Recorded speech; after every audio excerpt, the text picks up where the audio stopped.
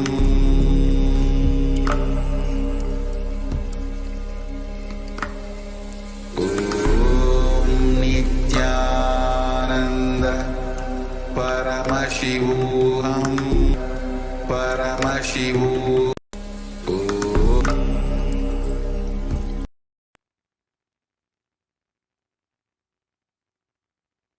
With your eyes closed.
Nityanandeshwara Paramashivasamarambam Nityanandeshwari Paramashiva Shakti Madhyamam Asmadacharya Paryantam Vande Guru Paramparam.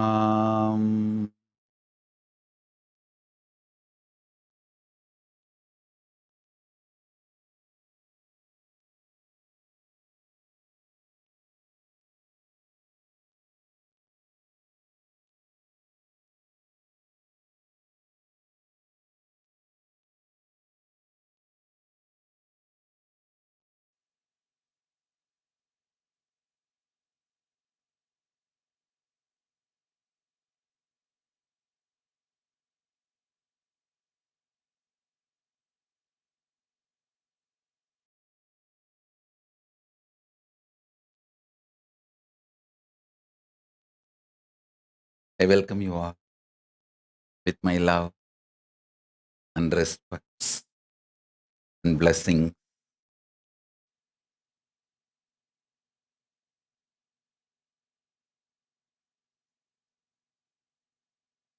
I welcome all the devotees, disciples, samajis, satsangis, Srimahans, Mahans, Tanedar, Kotari, visitors, viewers, everyone sitting with us all over the world. I welcome all of you with my love and respects and blessings.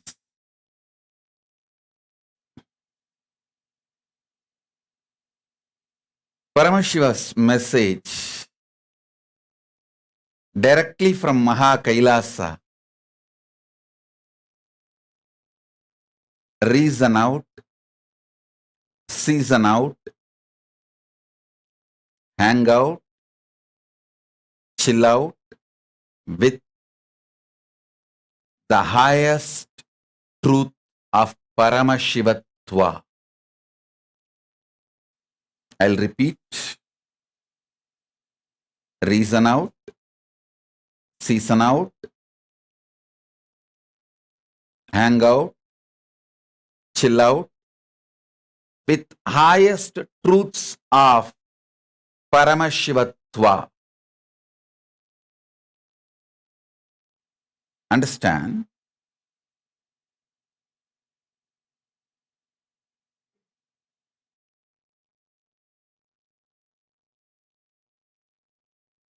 Truths of Paramashivatva.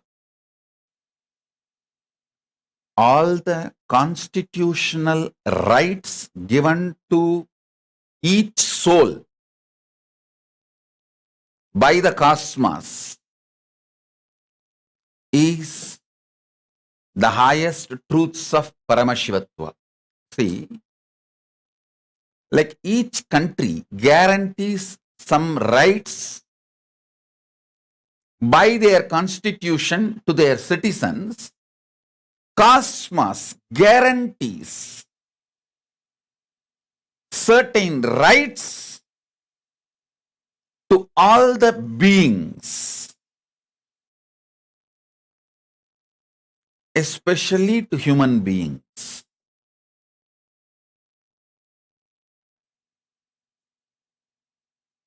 So understand,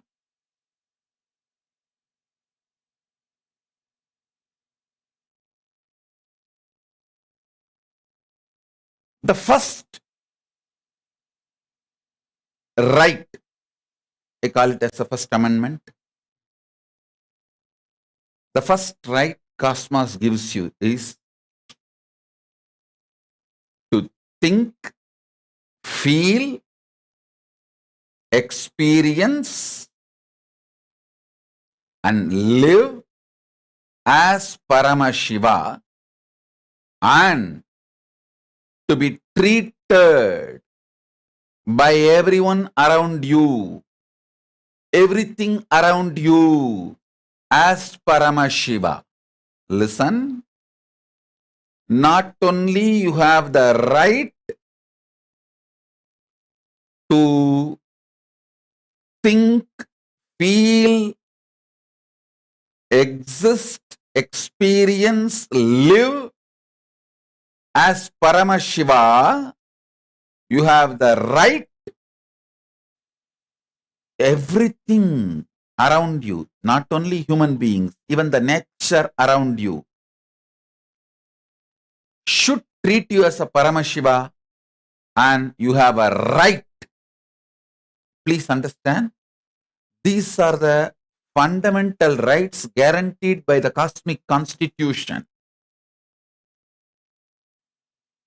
to every being, especially to human beings, because the human beings are hardwired for these greatest truths. Reason out.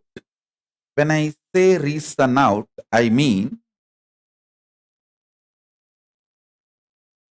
continuously using your logic, rationality. See, power to rationalize, ability to logically analyze, ability to internalize, the power of Sankhya, the right reasoning, the right way of reasoning is the unique gift given to all human beings. Understand?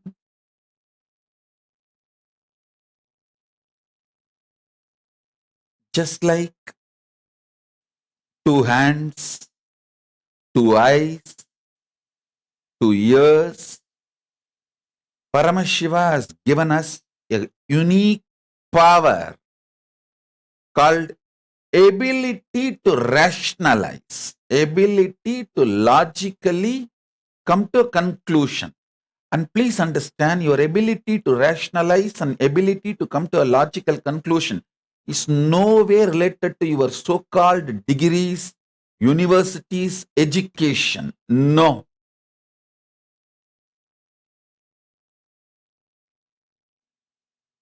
Ability to logically come to conclusion, ability to rationalize comes through involvement. It is simple involvement. Please understand.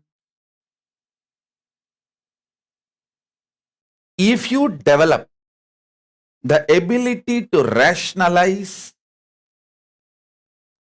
logically come to conclusion, reason out, through involvement, that becomes a powerful tool for your pratyaksha pramana. In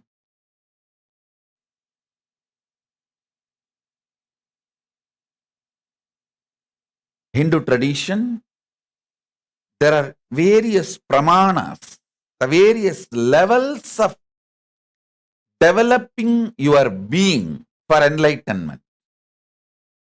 In Shat Darshanas, various pramanas are described. Understand? Purvamimamsa by Jaimini, Uttaramimamsa by Vyasa, Nyaya by Gautama, Vaiseshika by Ganata, Padanjala by Yoga Sutras by Patanjali.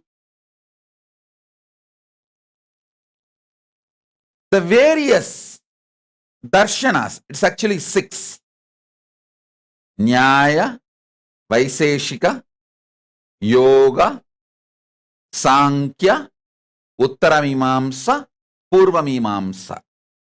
Purvamimamsa is by Jaimini. Jaimini is the father of Purvamimamsa Tattva, and Vyasa is the father of Uttaramimamsa Tattva, and Kapila is the father of the Sankhya Tattva. Gautama is the father of Nyaya Tattva. Patanjali is the father of Yoga Tattva. And Ganada is the father of Vaiseshika Tattva. This Shad Darshana Tattvas, please understand.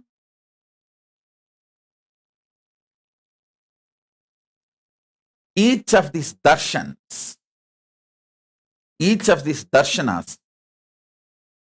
is centered on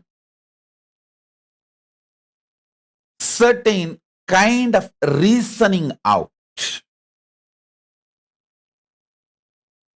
The right reasoning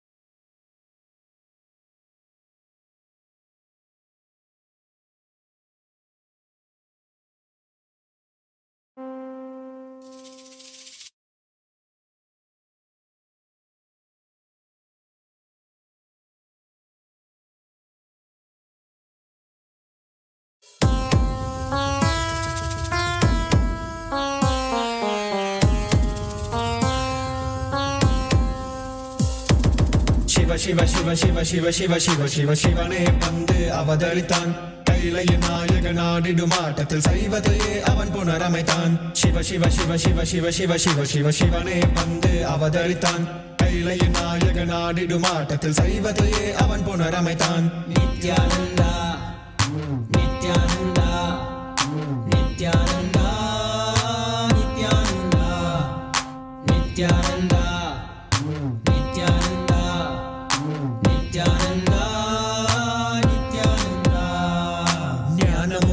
ശക്തിയും പരമനാഗനത്തിൽ പതിത്തത് അഷ്ടശക്തിയും 10 ദിശകളും മുൻപുക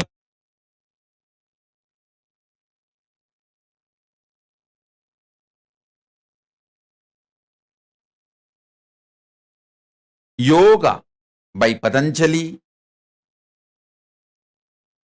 Nyaya by Gautama, Vaiseshika by Ganata, Purvamimamsa by Jaimini, Uttaramimamsa by Vyasa.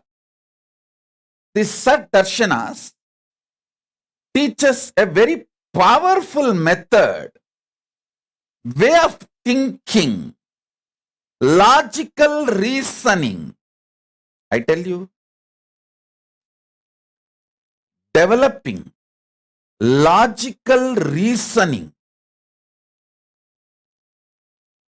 is very good to keep your life excited. I tell you, if you use your reasoning ability,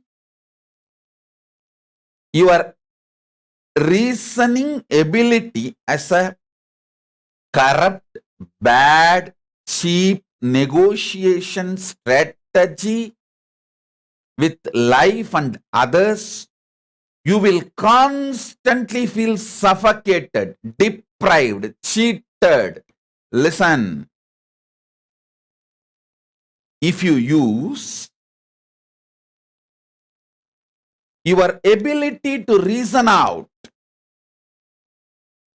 your ability to logically come to a conclusion with tremendous violence, anger,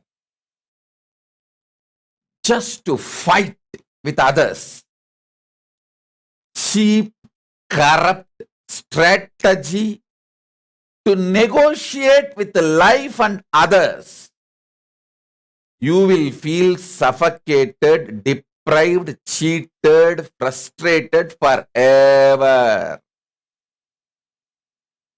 Listen. Ability to reason out is the instrument, tool In Sanskrit, we use the word antakarana. Buddhi is gifted to you by Paramashiva. First,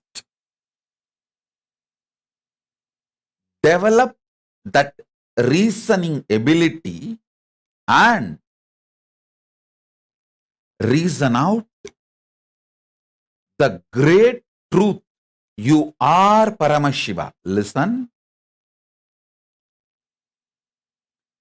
If you reason out you are Paramashiva, it's a conscious process. You can't just say, oh, I believe I am Paramashiva, so let me immediately manifest it. Understand? Your belief will become solidified cognition if you start reasoning out. Reasoning out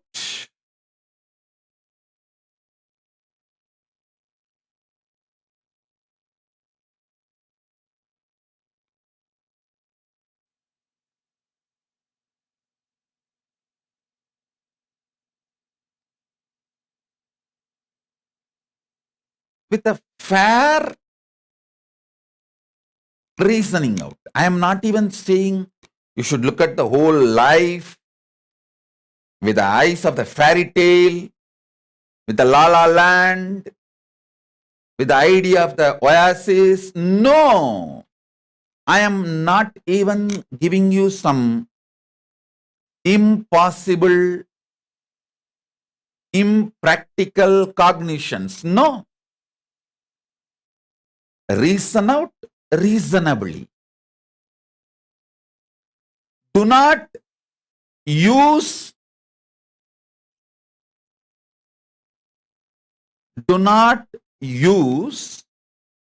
your ability to reason constantly to negotiate with others and life. Don't use your logic, your ability to reason out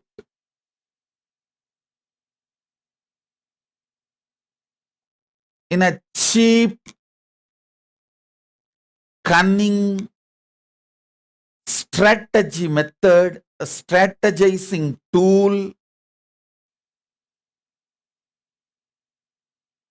to negotiate with life, with others, with the world. A small story. My friend and his wife stayed in a hotel, got a bill for $90. He screamed, for what? $90. The desk clerk said, for room and board, sir. My friend said, room and board? We did not eat here. The clerk said, it was here for you. If you did not get it, it's your fault. If you did not eat it, it's your fault. My friend said, you take $40 and I am charging you $50 for fooling around with my wife. The clerk said, I never touched your wife. I have not even spoken to your wife.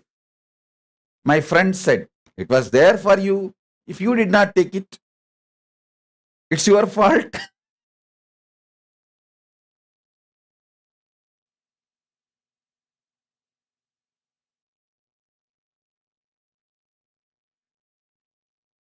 Understand?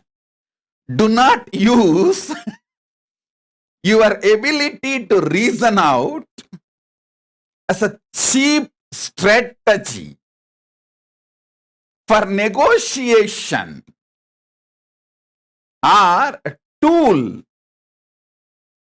to negotiate in a cheap way. Please listen.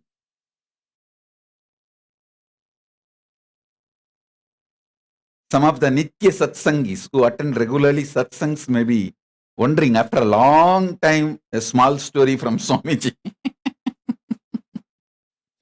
Listen, actually in Savikalpa Samadhi, I was seeing the Kailasa visually.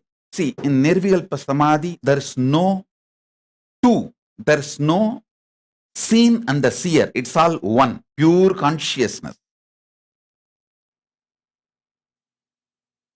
But in the next, the Savikalpa Samadhi, the vision is seen.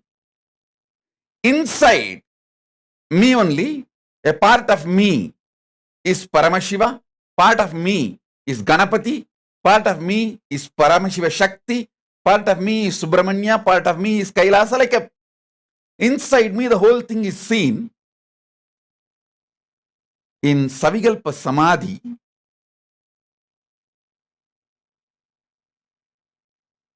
I was seeing Paramashiva was giving the great truths, the teachings. Suddenly, he said something. I still can see what he said, but I'm not able to map it to human language. Something like one chana, he uttered something. The whole Kailasa was laughing. Paramashiva was laughing and Devi was laughing. Everyone was laughing. Whole Kailasa was laughing, roaring and laughing. And I saw, this is the way exactly my laughing temple used to be. When I started giving my satsangs and classes in Adi Kailasa. And of course, I know it's again going to restart in this upgraded new beginning. I have lots of stories for you guys. Now, listen.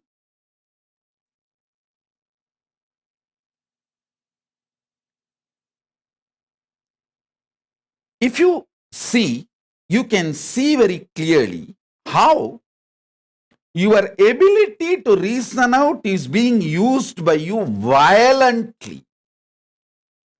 How you add so much violence to it. It is like if you get a knife in your hand, and if you have a violence inside and knife in your hand, how you will act. Same way you can see your ability to reason out is being used by you with so much violence. Listen, all frustration, all feeling suffocated, all feeling exploited is nothing but you using your ability to reason out with violence. That is why I insist not having violence inside you. If you have violence inside you and expect others to suffer, you are a fool. You drink poison and expect your enemy to die. No, it is not going to happen. I tell you, bring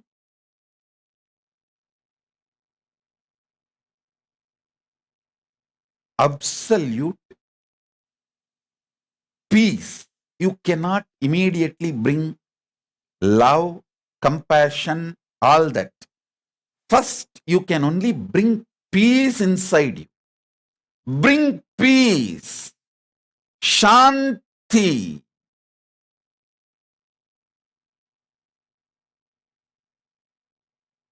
You will see your ability to reason out, your ability to come to logical conclusion will be used by you properly properly. Listen.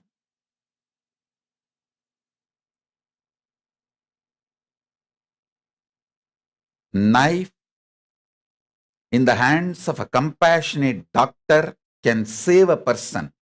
The same knife in the hands of a violent fellow can kill others, can even kill himself when he is too frustrated by killing too many people. Finally, he kills himself.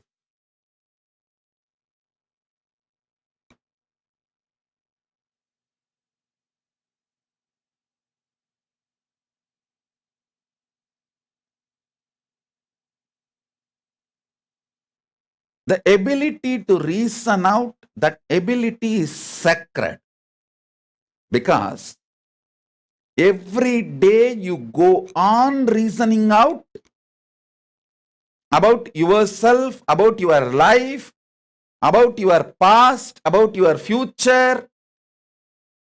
You are constantly in the process of reasoning out.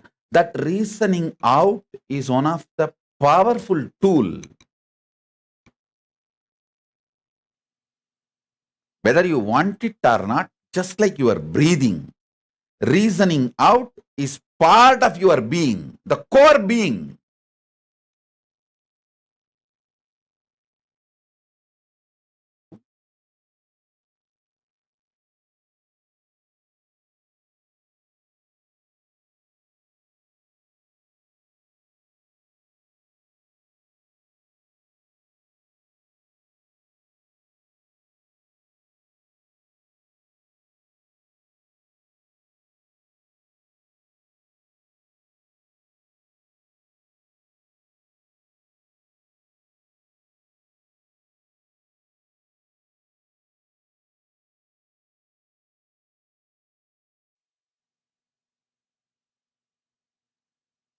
Listen. Sorry for technical glitch. Listen. Reasoning out is verily part of you, just like your breathing. Manomaya kosa, constant reasoning out, is verily part of you, like pranamaya kosa, constantly breathing. Just like breathing is part of you, and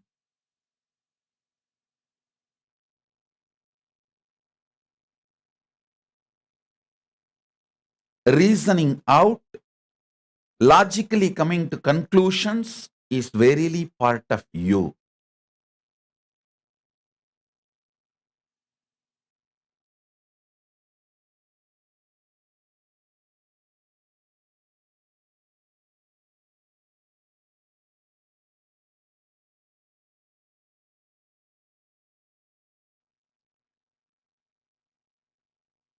All I am trying to tell you is, I am not asking you to approach life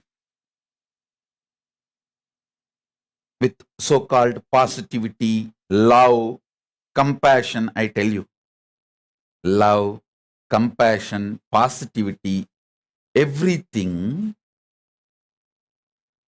cannot be generated. Only peace can be generated. Only peace can be achieved. From peace, all this manifests. From peace, in your inner peace, Shanti, Paramashantatva, love, compassion, everything starts manifesting. Whether prayer or meditation, love, compassion, even powerful cognition, it all manifests from your Shantatva, Paramashantatva. Work on Paramashantatva. Listen, again and again I am repeating, You trying to build love, you may build a loving character, but love itself can't be built. You can build kind of a skin deep love. If you are not peaceful inside, your love will not be permanent. So first things first. First things first. First thing you can achieve for real is peace. Work for your peace by unclutching. Unclutching is the most sublime, subtle, powerful way of reasoning out. Most powerful, subtle way of coming to logical conclusions is unclutching. I tell you, in the beginning, unclutching may look like you are pushing your whole reasoning away. But when you start tasting the unclutching, you will understand unclutching gives you the most powerful, reasonable reasoning. Listen, in unclutching, the steam of violence inside you is released. Tremendous peace is brought inside you. The Paramashantatva, peace. In that peace only you will see your logical ability to come to conclusion, your ability to come to logical conclusions, your power to reason out is separate from you. And you can handle that process reasonably. Logically, be logically logical, reasonably reasoning it out. Reason out reasonably. Be logically logical. Unfortunately, you are always trying to use your ability to reason out, to your ability to logically come to conclusion, to negotiate with the life, to bargain with the life. You think only by hard negotiation you will get best out of life, and you suffocate others and you and literally destroy the life. I tell you, life happens to you by the depth of the peace inside you, and from the peace, the love which grows. From that peace, meditation which grows. From that peace, consciousness which grows. From that peace, compassion which grows. From that peace, the bliss which grows. That is the productivity of your life. Continuously reason out how you are the ultimate Paramashiva and how you strangle yourself with your ability to reason out, with your ability to come to logical conclusions. See, your ability to come to a logical conclusion, if you start using it violently towards others, you will start using the same thing violently towards you. And you will be constantly unhappy with yourself and unhappy with others, frustrated with yourself and frustrated with others. It is too simple. Just remember the story I told just now.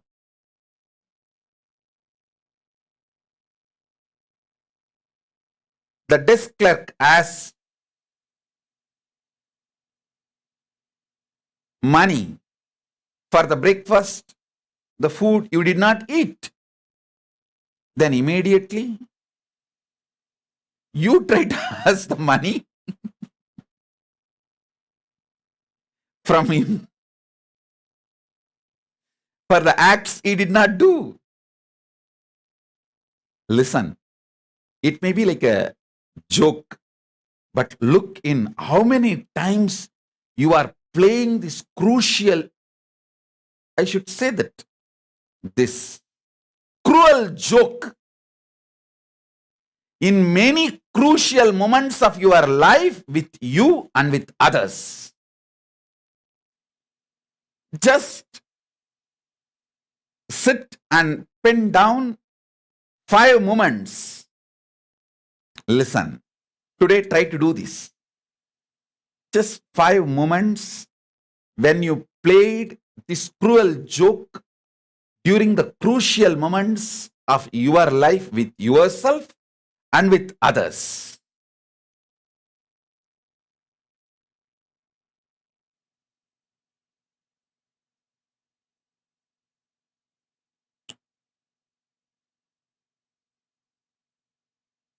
I'll tell you a very simple way how my reasoning out functions in a very simple way. I'll give you one simple example.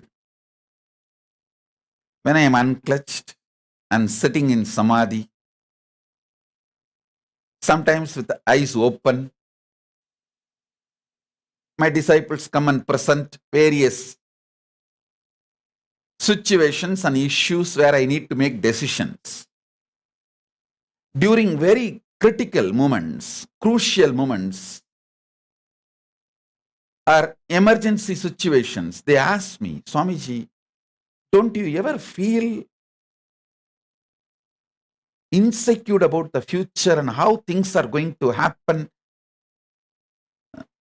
how things are going to be? Don't you feel insecure ever? I tell you, listen carefully. I am giving you exactly as I reason out. The very way I reason out, I am presenting it to you. Listen carefully. See, in cinema, there are various ways of storytelling, like starting with a simple introduction, then slowly taking it to the intense part of the story, then finally climax. Or first opening the climax, then explaining the climax through flashback, justifying the climax through flashback. So all of you understand how I look at my life, you know. If you write my life, the first line, first statement is born in Arunachala, Tiruvannamalai. Hey, climax is over. That line is the climax. Over. Now I have to win. My life has to be victorious. Nothing else can happen. Nothing else can be done. Everything else happening after that first line is flashback justifying it. It is like you pick up a thriller novel, you finish reading the climax, the last 2 pages. Then read the novel from the first page You know what is the climax, and you will not have insecurity, fear. Because whether when you read the thriller novel or a movie, when you watch a movie, you travel with hero. You identify yourself with a hero and you travel with hero. The insecurity hero goes through, you also go through. But if you know the climax, if you know the end of the thriller movie or a thriller novel, if you know the climax, you will not have the insecurity. You will just go through the movie and enjoy frame by frame the work involved in that movie. You will enjoy that. So be very clear. The first line of my biography, born in Arunachala, Tiruvannamalai, over, climax is done. After that, everything is told, everything done, everything shown, everything is just a flashback.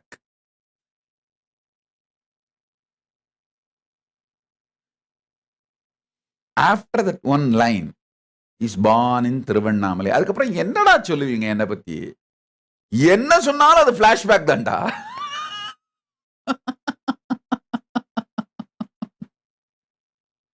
Say in any field, for people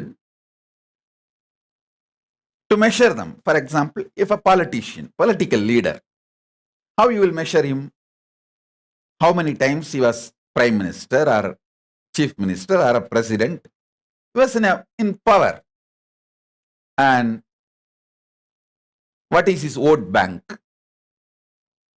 Same way, in any field celebrity, you will measure based on how many movies he acted, how many super hits, blockbuster super hits he gave, how many national awards, international awards he got.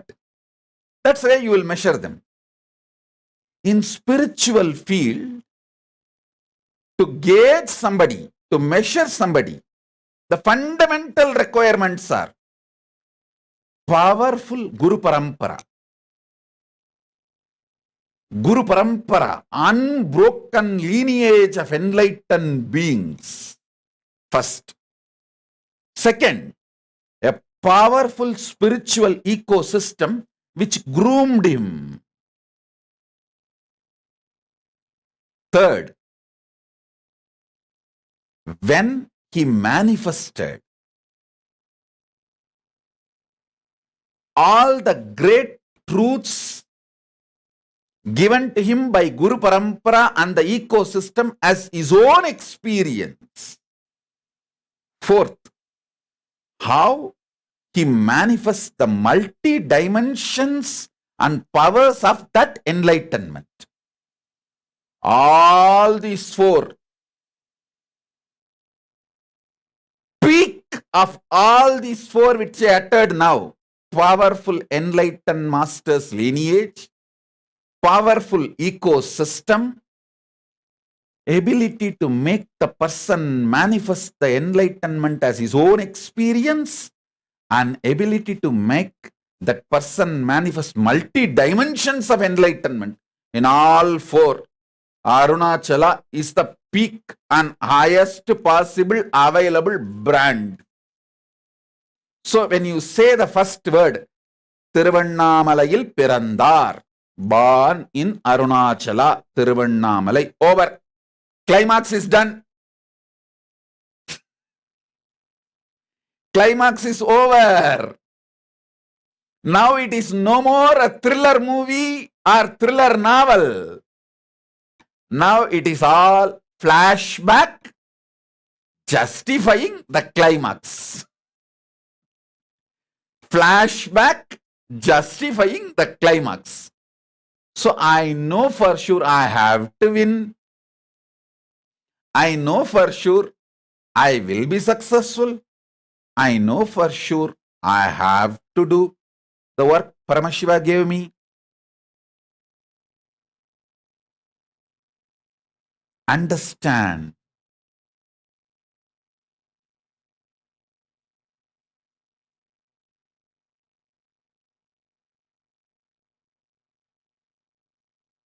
the logic,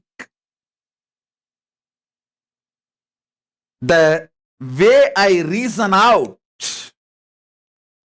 my existence consciously, I opened it up. Don't try to tell it is positive thinking. No.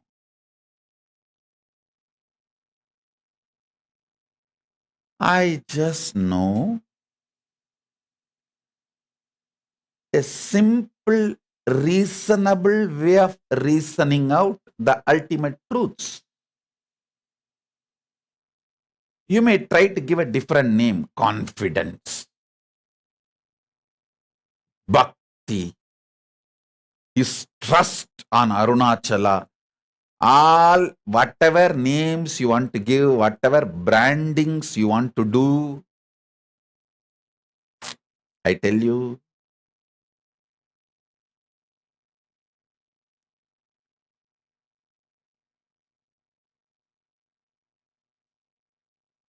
even if you reasonably reason out,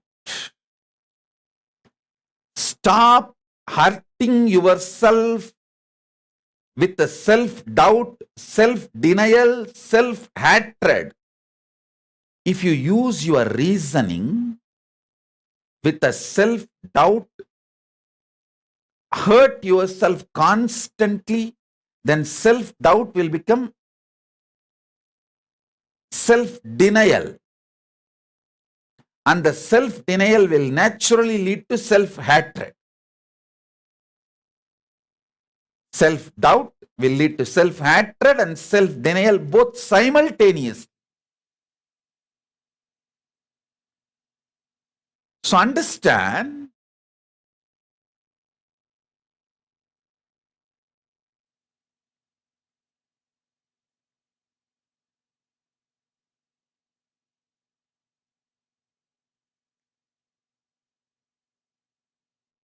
reasoning out reasonably will make you naturally peaceful, blissful, loving, caring, compassionate, absolutely life positive without even you thinking you are life positive. See, if you think you are beautiful, your beauty is ugly. Over. If you don't even think you are beautiful, others think you are beautiful. That is the most beautiful thing. You should not think you are beautiful. Others should think you are beautiful. Same way, people who live around you should think you are life positive. You should not even think you are life positive. That is the real life positivity. People around you should feel, oh God, I know him for so many years. What kind of a stamina and life positivity he is carrying? This happens when you start logically logical, reasonably reasoning out.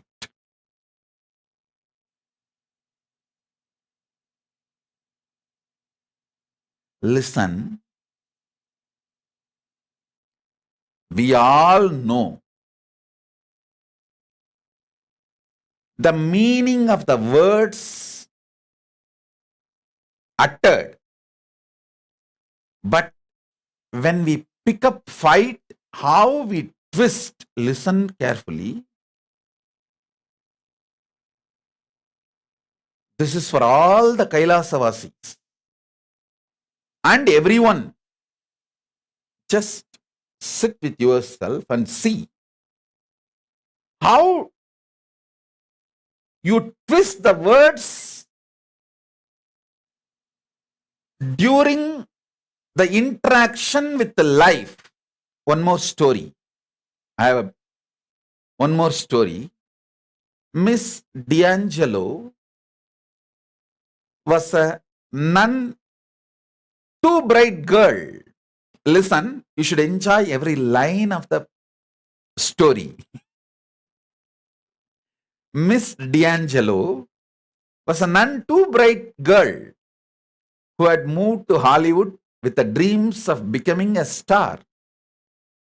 She did not find fame or glory, but she did encounter plenty of men willing to enjoy her plentiful charms, and eventually she found herself named in a divorce case. When it was her turn on the stand, the prosecutor came forward. Miss D'Angelo, the wife of the defendant. Listen, Miss D'Angelo, the wife of the defendant, has identified you as the other woman in her husband's life. Now, do you admit that you went to the Price Right motel with this Mr. Evans? Well, yes, acknowledged Miss D'Angelo with a sniff, but I could not help it. Could not help it? Asked the lawyer derisively. How is that? She replied, Mr. Evans deceived me. Lawyer asked, exactly what do you mean? She replies, see, when we signed in, he told the motel clerk, I was his wife. Listen, you all know how the words are used and what they mean in every situation. D'Angelo knows. When Mr. Evans tells the motel clerk, she was his wife, what he means and what is the meaning. Can that word stand in the court of law as the wife? No. And she knows Evans does not mean what he says. Many times, knowing with your reasoning logic, this is not going to be the case the way people present things in front of you. You jump into the action due to your stress. Listen. Now I am giving you one of the very powerful cognition. Many time in the life, keeping quiet is the powerful strategy. Powerful Brahmastra. Because many time, you can't keep quiet. You can't silence your restlessness to be productive or the squeeze the juice, maximum juice out of life. See,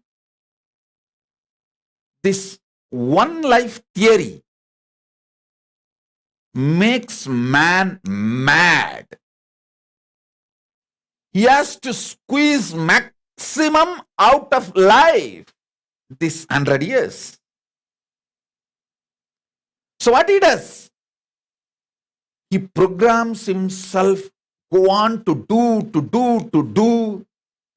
Many times, because you can't keep quiet, you do something and end up in a mess. To repair that mess, you may have to spend some time, years or even life. This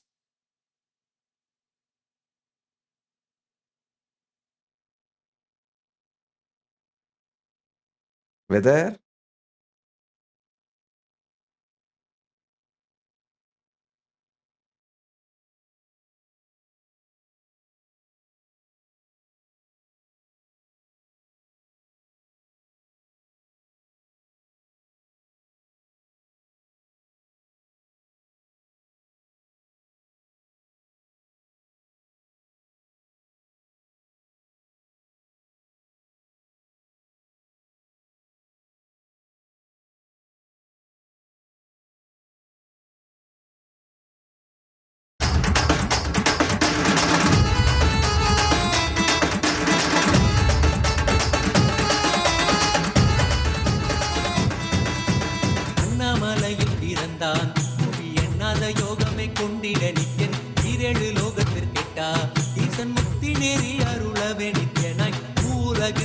செம்மை ஆட்கொள்ள தேவர்களை காத்திட வைத்தான். தாயாய் பேரருள் புரிய உடல் ரோமம் சிலிர்த்திட நித்யனாய் வந்து அண்ணாமலையில் பிறந்தான். புவி எண்ணாத யோகமை கொண்டிட நித்யன் ஈரேழு லோகத்தில் கெட்டார். ஈசன் முக்தி நெறி அருளவே நித்யனாய் அண்ணாமலையில் பிறந்தான். திருவண்ணாமலையில் பிறந்தான்.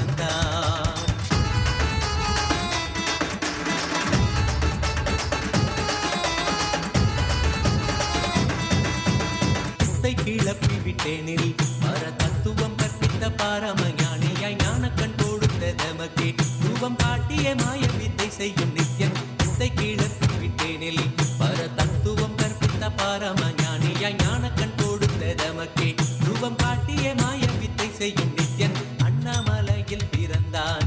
புவி எண்ணாத யோகமை கொண்டிட நித்யன் ஈரேழு லோகத்திற்கெட்டா. ஈசன் முக்தி நெறி அருளவே நித்யனாய் அண்ணாமலையில் பிறந்தான். நித்யன் அண்ணாமலையில் பிறந்தான்.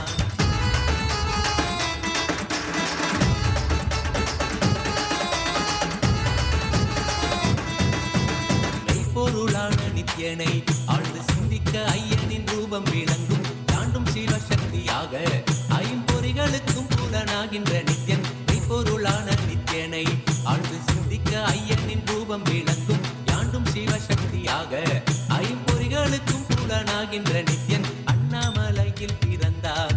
புவி எண்ணாத யோகமை கொண்டிட நித்யன் ஈரேழு லோகத்திற்கெட்டார்.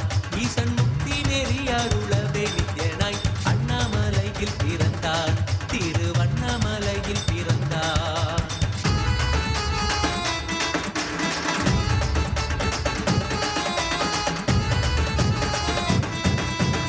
உள்ளும் புறமும் இருந்து உயிர் பக்குவமாக்கிடும் பரமனாம் நித்யன். ஞானப்பாடித்தங்கள் ஏழும் கொண்ட ஞானமும் ஆகியே ஆண்டிடும் நித்யன். உள்ளும் புறமும் இருந்து உயிர் பக்குவமாக்கிடும் பரமனாம் நித்யன். ஞானப்பாடித்தங்கள் ஏழும் கொண்ட ஞானமும் ஆகியே ஆண்டிடும் நித்யன் அண்ணாமலையில் பிறந்தான். புவி எண்ணாத யோகமை கொண்டிட நித்யன் ஈரேழு லோகத்திற்கெட்டார். ஈசன் முக்தி நெறி அருளவே நித்யனாய் அண்ணாமலையில் பிறந்தான். நித்யன் அண்ணாமலையில் பிறந்தான்.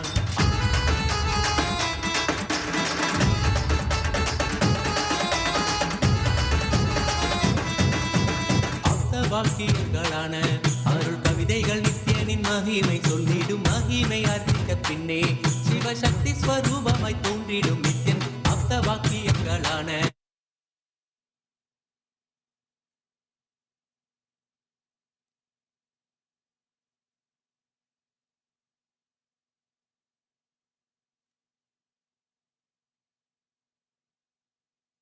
Listen. Sorry for the technical glitch. Listen.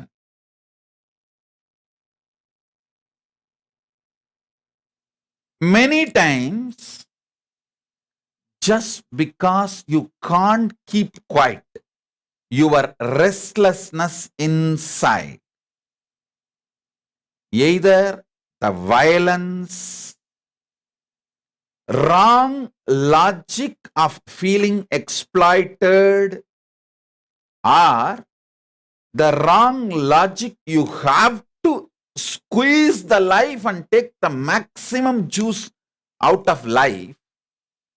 You do actions, you take decisions actually to be maximum productive. You do things in your agitation, but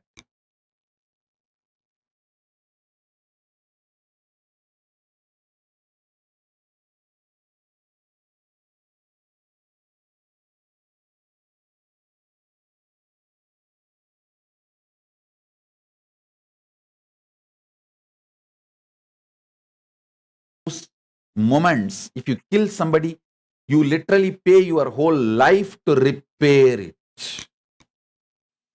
I tell you,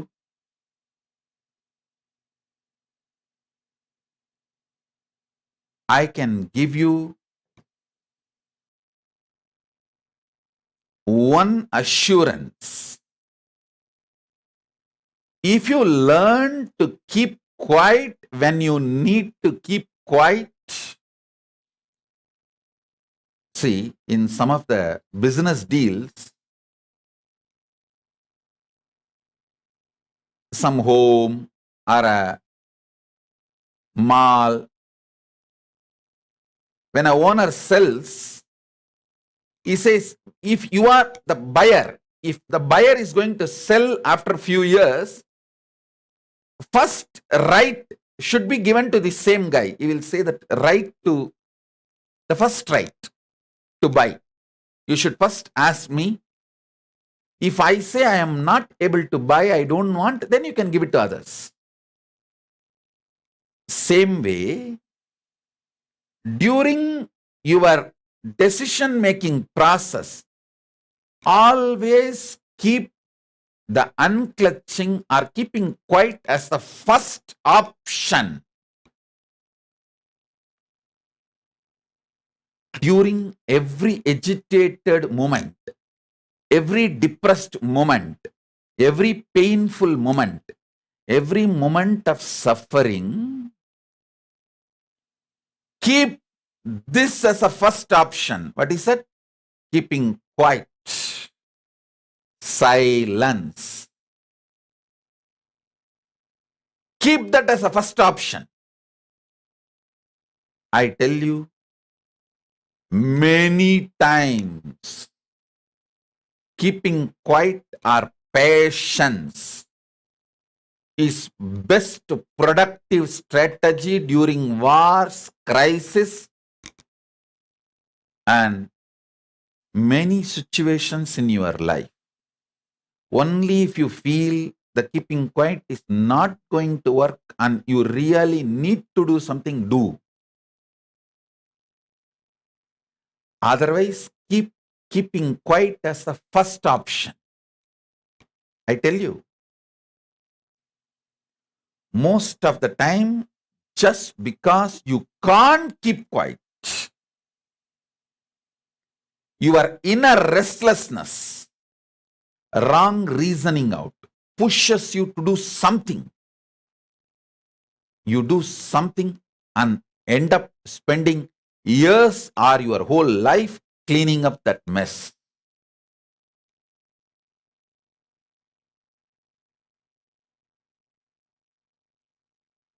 Cleaning up for that mess.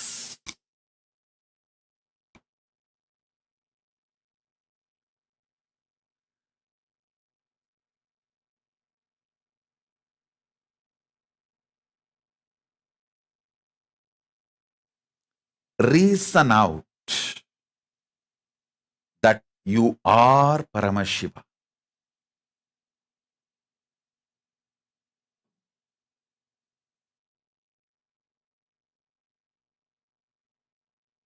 Next truth.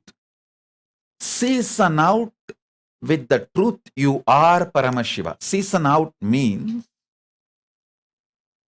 even when you go through ups and downs, success and failures, good and bad, right and wrong, even when you consider your life is becoming mess, continuously you are collapsing and life is falling apart, even during those seasons,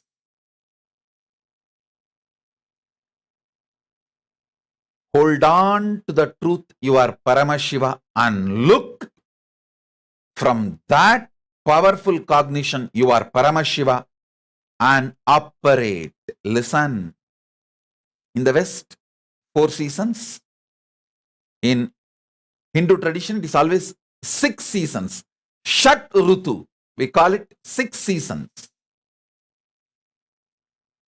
All Shat Rutus, all 6 seasons. Sit yourself with the powerful cognition you are Paramashiva and go on operating from that. Please understand, in Hindu tradition, when you manifest Archavatara means making a stone idol into God. when that process is done, it's a very beautiful process. The Acharya who does Prana Pratishta, he will initiate the deity with the Bija mantra of the deity. For example, if it is a Shivalinga, that Bija mantra, Om Ham Om Shivaya Namaha, there's a Bija mantra. He will initiate the deity into the Bija mantra and leave the deity in the open air for all 6 seasons. The deity has to be with the Bija mantra sitting all 6 seasons. After all the 6 seasons in the open air, if there is no crack in the deity, it is ready for the next Prana Pratishta process. Seasoning out. Even the stone is seasoned out with the great truth to become God. Same way for you. If you sit with the truth and season out yourself, you will become Nijavatara. This is the science of God making. Listen. Hinduism has this unique tradition of science of God making, making the God enter into a deity as Archavatara or enter into a human being as Nijavatara. Not even human being, it can enter even into any being. So understand,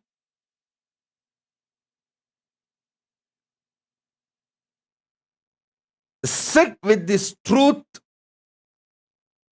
You are Paramashiva for all 6 seasons. Shat Rutus. That is what I call seasoning out.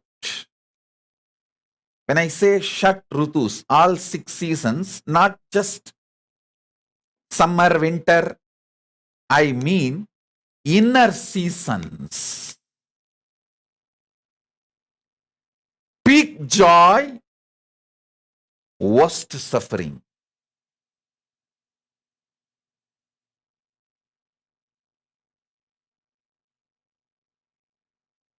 In all various moods, season out yourself with this truth. Listen. In one frequency, what you feel as peace becomes good in the next frequency. Actually, from peace only all auspiciousness starts. That's why all Vedas, after they utter the ultimate sound Om, the next word they utter is Om Shanti Shanti Shanti. All Veda mantras conclude with this Shanti. Begin with this Shanti. Because from peace only, all the auspicious things can grow. From peace, the peace in the next level frequency becomes feel-good feeling. Then next level frequency, it becomes pleasant. Then next level frequency, it becomes joy. Then next level frequency, it becomes ecstasy. Then next level frequency, it becomes bliss. Then next level frequency, it becomes eternal bliss. Whether this season of goodness or the seasons of bad. I think bad I don't need to explain much. All of you know. Only good I need to explain so much. In all seasons, decide to stick to Paramashivatva. Operate from that. Reason out, season out,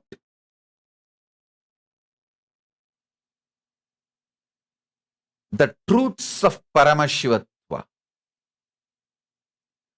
during all the inner seasons. Stick to the truth or truths of Paramashivatva. All the constitutional rights given to you, the First Amendment of the Cosmic Constitution,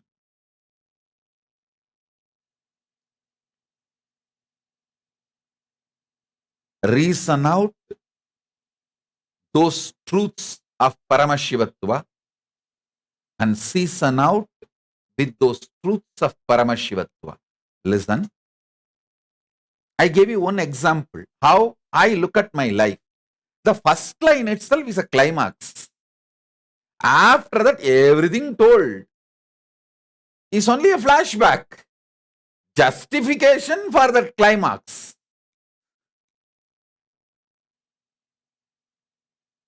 And I tell you, all of you, when you use reasonably reasoning way, reasonable reasoning out, logically logical, when you start being open, simple, straightforward,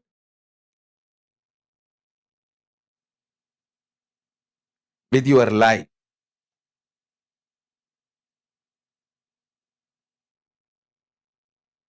you will all find the simple flow of your life and you will know the climax.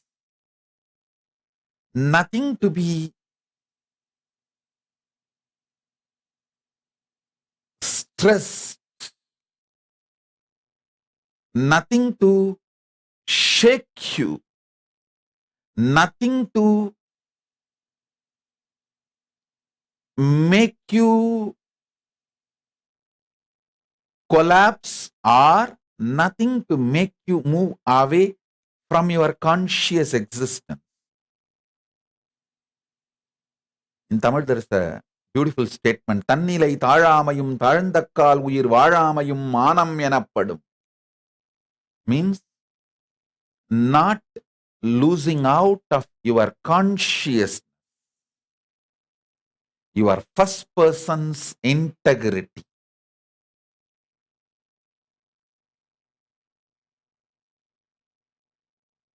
Your first person's integrity. Let me repeat.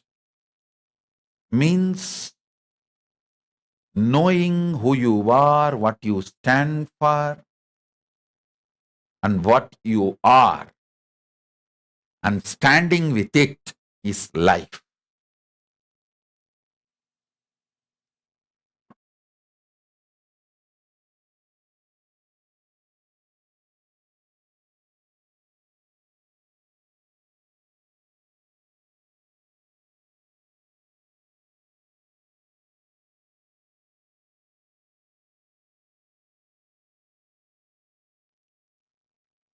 Understand? Reasoning out and seasoning out with the powerful truths of Paramashivatva.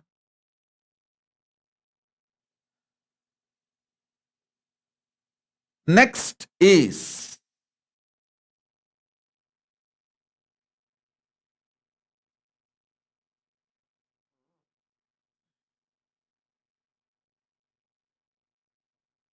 hang out and chill out with Paramashivatva, the highest truths of life. See, Ma Nitya Mahaguhambananda is messaging. I'll read out her message. Ma Nitya Mahaguhambananda in YouTube. She is messaging.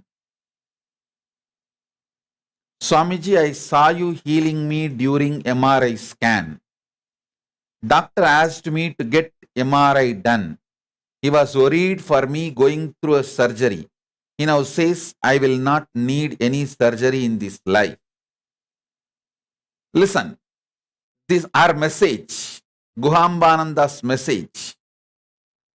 And the truth I am going to explain, hanging out with the higher truths. It has a connection. Listen. Mahaguhambananda, she has certain feeling connection, devotion, Guru Bhakti. Even when doctor says she need MRI scan, even when she is going through the MRI scan, she was hanging out with me, not with her insecurities and fears. That is what I call build Guru Bhakti when you can. It will be useful when you can't. Build Guru Bhakti when you can. It will be useful when you can't.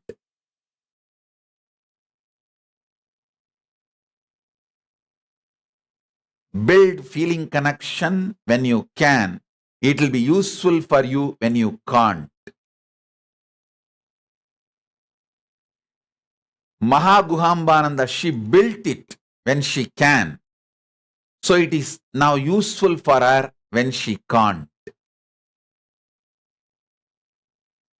Hanging out means making the undercurrent of your life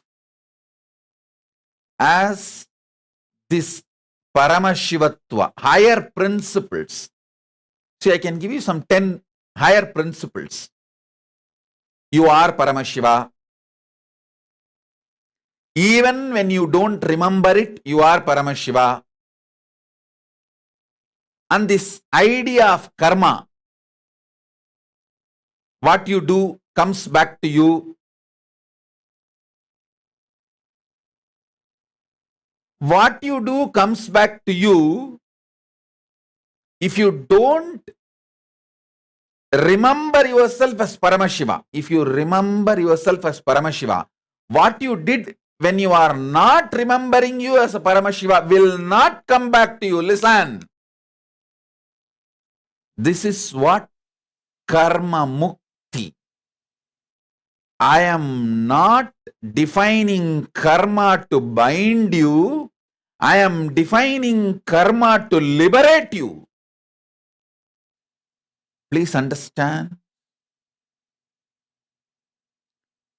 All my definitions, still now, I have defined at least 10,000 key powerful truths of Hinduism, like God, Vedanta, Veda, knowledge, Vidya, Vairagya, renunciation,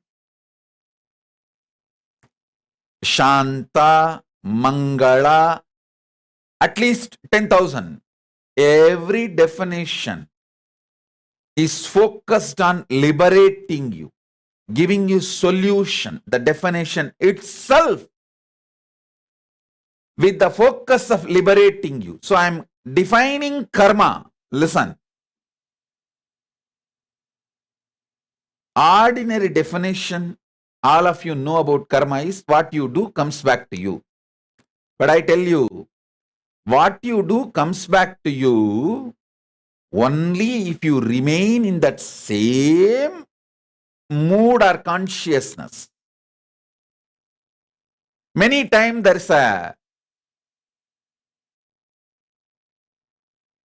sketch used, like a card. One person will be sitting and he drops the card and it goes round and comes and falls on him. Just can you Google and get that sketch and show? You all may be understanding what I am saying. If you just push one card and it goes round and comes back and last card falls on you. You understand karma in this way only. I tell you, all your actions will come back to you only if you remain in that same consciousness. If you raise your consciousness, it will not come back to you. You can say, hey, now I am Paramashiva. You can't come back to me. When this was committed, I was ordinary person, ordinary man. Now I am Paramashiva, so you can't come back to me. That is why the initiation into the higher truth, when you start reasoning out and seasoning out with the higher truths, you are called Dvija, reborn, newborn. Understand the second truth about life, karma. No karma affects you if you raise your consciousness. The action done in certain consciousness, inner space, only that inner space suffers the reaction. If that inner space is evolved, the reactions don't come to you. The reactions don't come to you. Reason out this great truth. Season out with this great truth. Listen. This is the fundamental of the Kailasa jurisprudence. I don't know how many of you know. In Manusmriti, if somebody commits a crime, like a murder or stealing, and if he takes sannyas, he can't be punished. That's Dharma Shastra. If he takes sannyas and lives the sannyas space, he can't be punished. I am making this as a law in Kailasa. Because Kailasa is functioning as per constitution of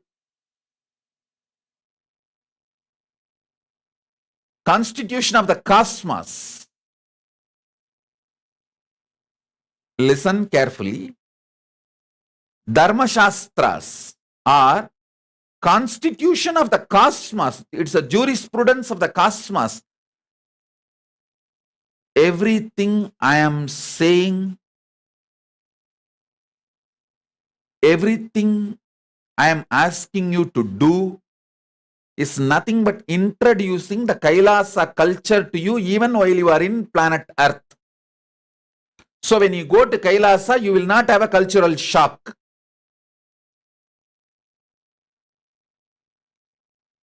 So many people asked me, when I went to US, first time when I went to US, I think I was 25. 2003, I went to US first time. And I am born in 78 to 2003. So 25. People asked me, Swamiji, don't you feel the cultural shock? You are born and brought up in a village and you are here suddenly in a different country, different kind of people, meeting them, giving them classes, solutions, lessons on enlightenment. Don't you feel the cultural shock? I said, no, because in the young age itself, my gurus have trained me, making me meet the Westerners, foreigners who come to Tiruvannamalai. Because I have seen enough of people from all over the world who come to Tiruvannamalai for enlightenment, I don't feel any cultural shock. I did not have a cultural shock when I started traveling all over the world. Same way, I am training you for the Kailasa lifestyle, constitution of Kailasa, jurisprudence of Kailasa, lifestyle of Kailasa. So when you go there, you will not have cultural shock.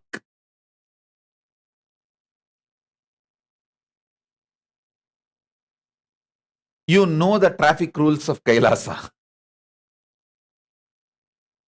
Listen, karma as per the cosmos is the inner space which committed the karma gets the karma back. If you have changed, evolved with a higher inner space, you will not have that karma. You will not have that suffering.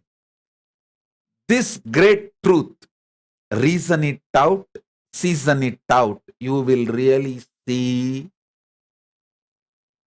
how whatever you may go through in your life,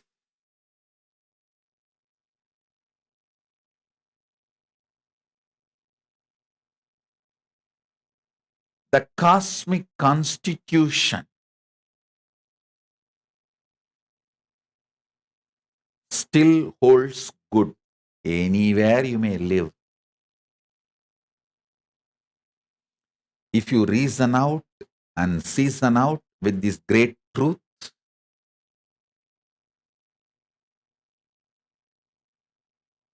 you can understand. If you reason out and season out with this truth, you can see clearly.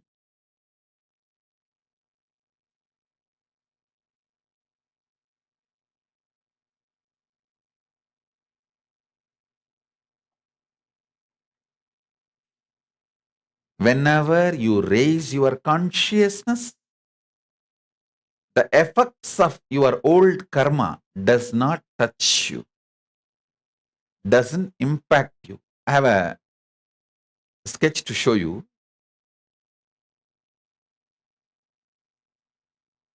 Just see it. This is the way you understand karma normally. But actually, after pushing the first board, if you walk out, if you get out, it will not fall on you. That's all. If you continue to sit there, then it will fall on you. The project, both. All of you understand what I am saying. Usually this is the picture shown to you to explain karma. What goes comes around. If you are stupidly sitting and shitting in that same place with the same inner space, if you have a simple intelligence, shift your cognition. Start reasoning out and seasoning out and hanging out and chilling out with the higher truths. You will not get the karma back to you. You will not get the results of the action done by you. So understand this. This is a usual picture given to all of you to understand about the karma. If you sit after pushing the first board or the first brick, if you continue to sit and shit in the same place, the last brick will fall on you. But if you shift your inner space, the last brick will not fall on you. What goes comes around. But if you are not sitting in that round, it will not come back to you. It will not come back to you.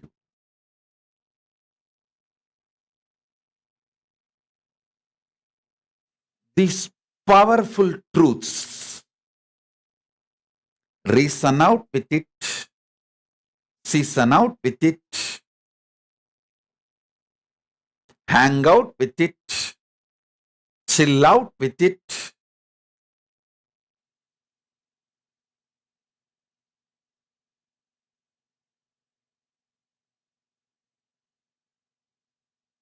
You will manifest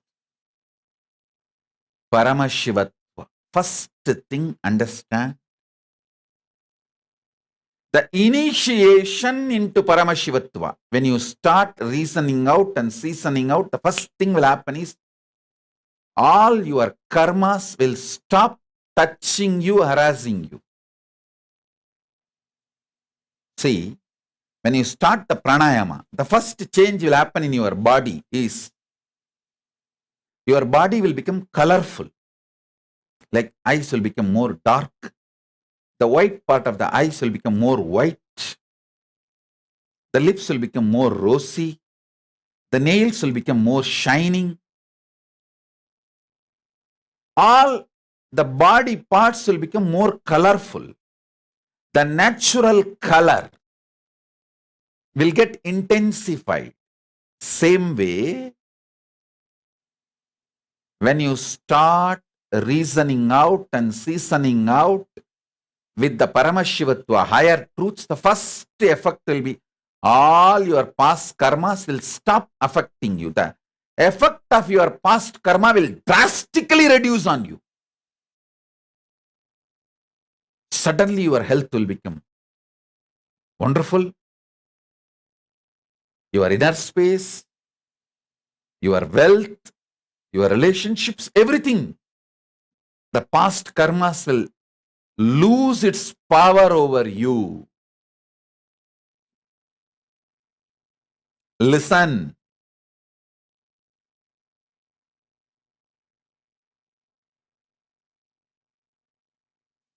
Listen intensely and contemplate.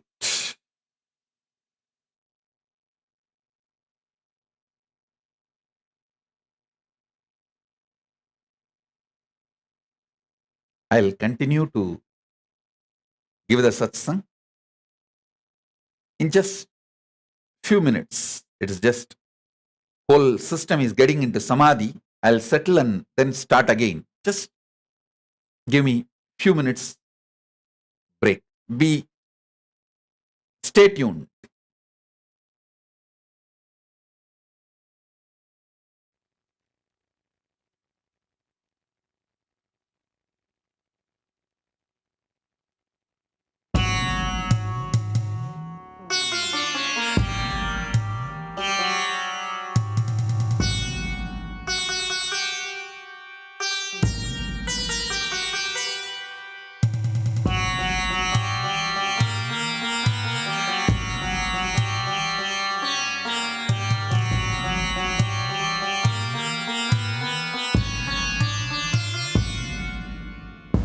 படைகுண்டு திரும்ப வரான் கலியுக அவதாரம் சிவனோட சக்தி சேர்ந்து ஆள போகும் புது யுகம் பக்தனின் குறை போக்க எடுத்து வாரான் விஸ்வரூபம் கருணையே குருவாய் வந்த நித்யானந்த பரமசிவம் படைகுண்டு திரும்ப வரான் கலியுக அவதாரம் சிவனோட சக்தி சேர்ந்து ஆள போகும் புது யுகம் பக்தனின் குறை போக்க எடுத்து வாரான் விஸ்வரூபம் கருணையே குருவாய் வந்த நித்யானந்த பரமசிவமே இடிக்குது கேளுடா சிவ எழுந்து வாரான் பாருடா தக தகதி பிடிக்குதா குடி கோட்டை தாண்டி பறக்குதா சிவரூபம் தரித்து வந்து முக்காலம் கடந்து சென்று முடிவில்லா வாழ்க்கை தந்து குலங்காக்கும் சாதா சிவனை சொல்லிய பொய்கள் பல நூறு சொன்னாலுமே உன் புகழ் மாறாது தகதிமி தாளம் இது அதை அடக்கியாட இனி முடியாது ஆதி ஜோதி அவதாரம் எடுத்து வந்தவன் சாவ கண்டு பயமும் இல்ல ஆள பிறந்தவன் அழியாத தெய்வ பூமி காக்க வளர்ந்தவன் கொள்கைக்காக எதையும் மறக்க துறக்க துணிஞ்சவன்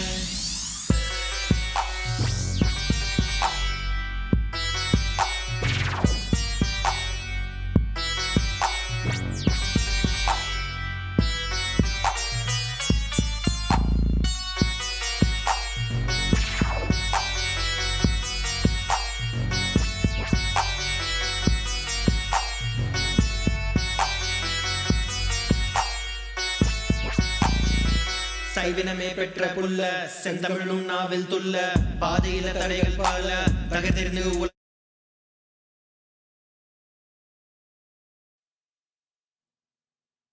Om. Listen.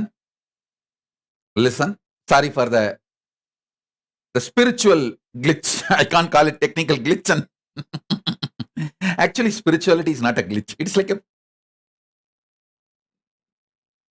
So, sorry for the glitch. Listen.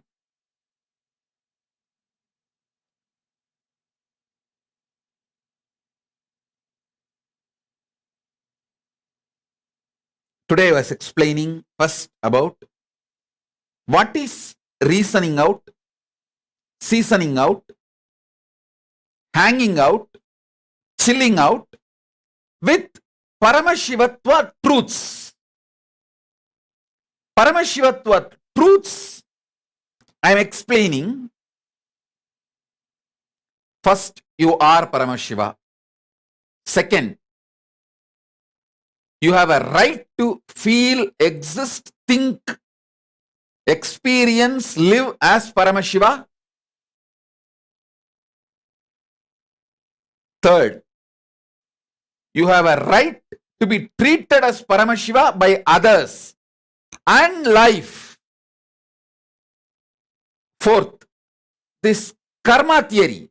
Listen, this karma.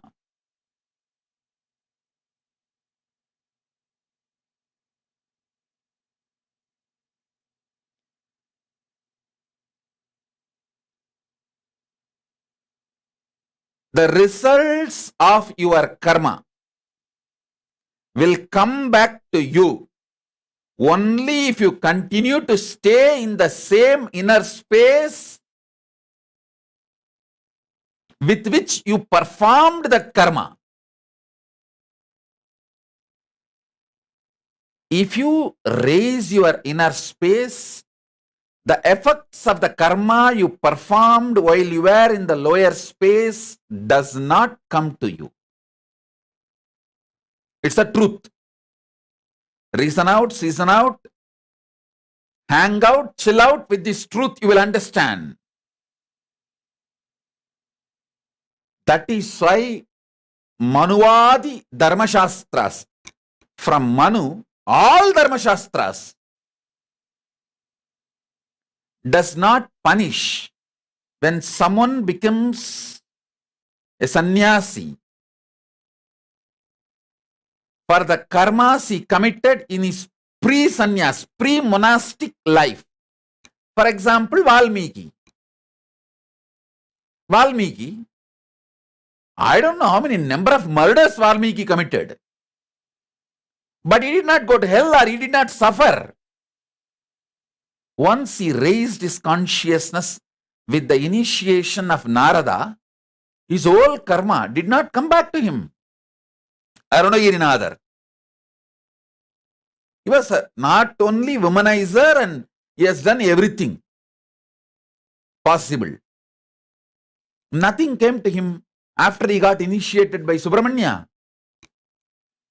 All the karmas did not come back to him when he was initiated by Subramanya, when his inner space changed. I can give you the huge list. Next thing, listen. When you start reasoning out and seasoning out and hanging out with the Paramashivatva truths, extraordinary confidence about life, exorbitant positivity, love for life will manifest. From that love for life only, you become non-violent. You understand the value of life.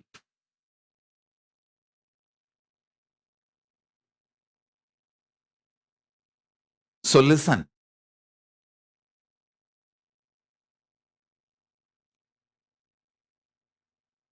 Understanding the value of life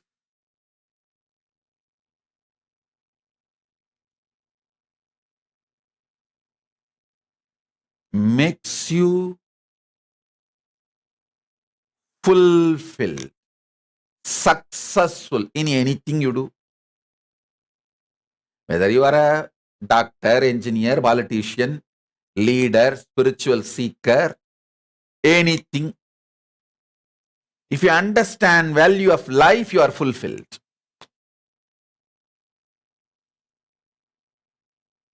Listen. Understanding the value of life makes you conscious about your existence.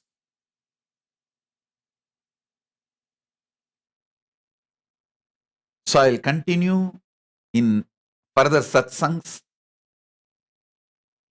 Now, the homework for today, watch this satsang again, at least 2 times, and sit and pen down, reason out every truth I revealed with the right way of reasoning. With the right way of reasoning. Understand?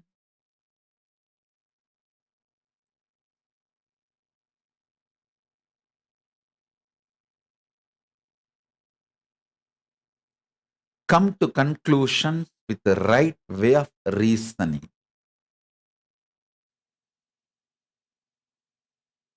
I have one more story to tell you all. Small story. A foreigner in Europe starts speaking to neighbor. I tell you, sir, this country is great country, and I praise God that I came to this country. I am living in Europe. The foreigner was expounding to a new acquaintance. Where else, I ask you, could it happen that you could do a hard day's work, then find yourself outside the gates, standing in the rain, waiting for the bus? The guy intruded, was listening. He said, you call that great? Man said, but wait now. A big black limousine pulls up, and the boss opens the back door and says, it's a hell of a night to be out in the rain. Why don't you come in here and warm up? And when you are inside, he says, that coat is awfully wet. Let me buy you a new one. All right. And after he has bought you a coat, he asks where you live and says, that's a long drive on a night like this. Why not come to my house? So he takes you to his big mansion and gives you a big meal and a few drinks and a warm bed for the night and a hot breakfast and right back to the work. I tell you, this is the great country. It would never happen to me in any other country. The guy asks, and it happened to you here? The acquaintance asked skeptically. This fellow says, no, but it happened to my sister. Think through. Even if you miss the joke, don't miss the laughter. And if you miss the joke now, listen to the satsang again. Maybe in the late night or tomorrow morning. When you get your ride back, you will get the joke. And come back for the next satsang. I'll give you more powerful cognitions and truths. So with this, I bless you all. Let's all radiate with integrity, authenticity, responsibility, enriching, causing, living Shuddhatvaita Saivam. The state, space, powers, being, superconsciousness, and Kailasa of Paramashiva. Om Paramashivoham, Nityananda Paramashivoham, Maha Kailasa of Paramashiva.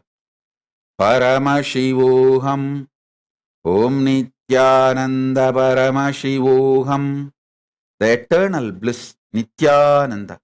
Thank you. Be blissful.